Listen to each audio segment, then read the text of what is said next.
Hello people, welcome back to Coffee Creations. We are continuing our journey into mastering Adobe Photoshop. So after creating your first document,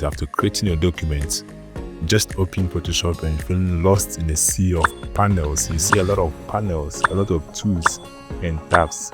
Don't worry, in this beginner's guide, I'll walk you through everything you need to know right after creating your document, from the menu bar to the toolbar and every panel in between. I'll show you how to confidently navigate your Photoshop workspace like a pro, even if it's your first time. So stay tuned and watch out for what I have for you within the next 5 minutes. So here are some key things to cover after creating a new document. One is the title bar. The title bar shows the name of the file that we have opened. So when you start working with any document or any project, it shows what the title bar. This is how the title bar is. It is untitled. Why is it untitled? Because we haven't saved our document yet.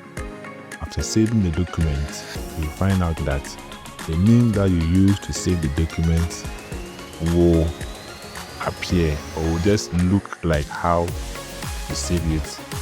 To come and replace the untitled one and use the name that you've used, it helps you keep track of your document is active. And two, you have the menu bar. The menu bar is located at the very top of the Photoshop application.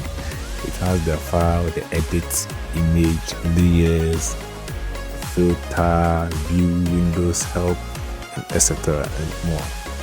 So we use this for opening or saving our file, for adjusting our image properties, creating layers, and a lot more.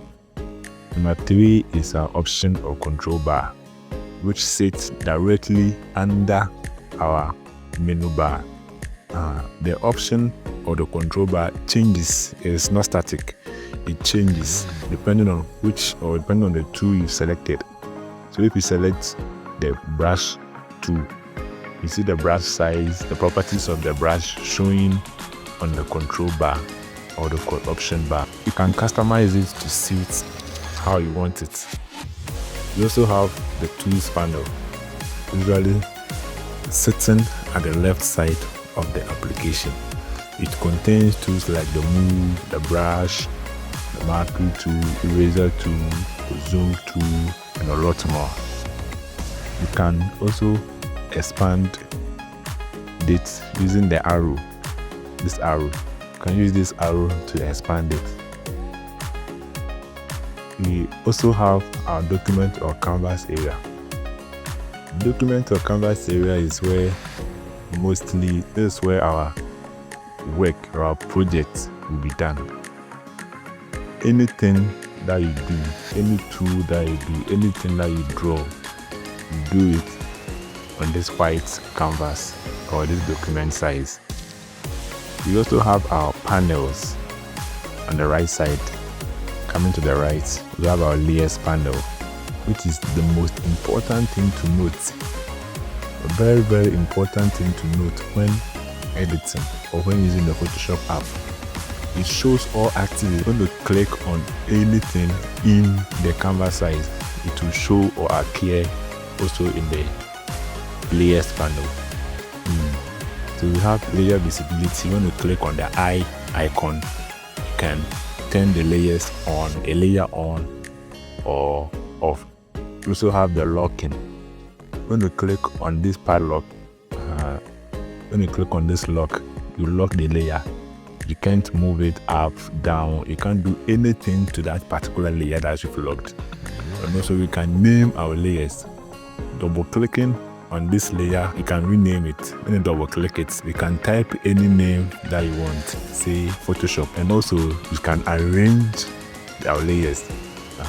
Photoshop sometimes or most of the times work with the arrangement of layers. So you can double click or you can drag and drop layers on top of each other. See how the layers are arranged? They are arranged on top of each other. So you can drag and drop a layer to anywhere you want it to be. You can move it up or you can move it down. And also we have the properties panel. Properties panel, it is the contextual settings for selected layer or tool. So any tool that you've selected, you can see its corresponding properties in the properties panel. And we also have the adjustment panel. It is used for non-destructive edits like the brightness, contrast, the hues, saturation, and the rest. You have them in the adjustment panel. You also have the colors or swatch panel. It helps to choose colors quickly. You can choose any color you want, and then your color will be chosen for you. You also have the history panels, which allows you to undo multiple steps. So if you don't want to use the undo button on the menu bar, you can use the history panel to undo whatever thing you can. Then we also have our status bar, which shows our document size, our zoom levels, and other useful information that you want or that you will need. So you can customize your workspace the way you want it. You can reset the workspace. When you go to Windows, workspace, then reset essentials. You want to reset your workspace. Maybe the way it is, you don't want it, or it has been scattered. You want to reset it to suit your own style. You can reset it, do adjustments, or adjust it to suit your own style. And also, when you are done adjusting your workspace, you can save it. You can save your preferred workspace or your preferred layout. Now that you know your way around Photoshop's interface, then I think you are ready to start creating. Whether you are editing photos, designing graphics, or just experimenting, mastering the Photoshop's workspace is your first step. So if these processes or if these things have helped you clear things up, then give this video a thumbs up. Draw your questions in the comments and don't forget to subscribe for more beginner-friendly Photoshop tutorials. See you in the next video. Happy designing!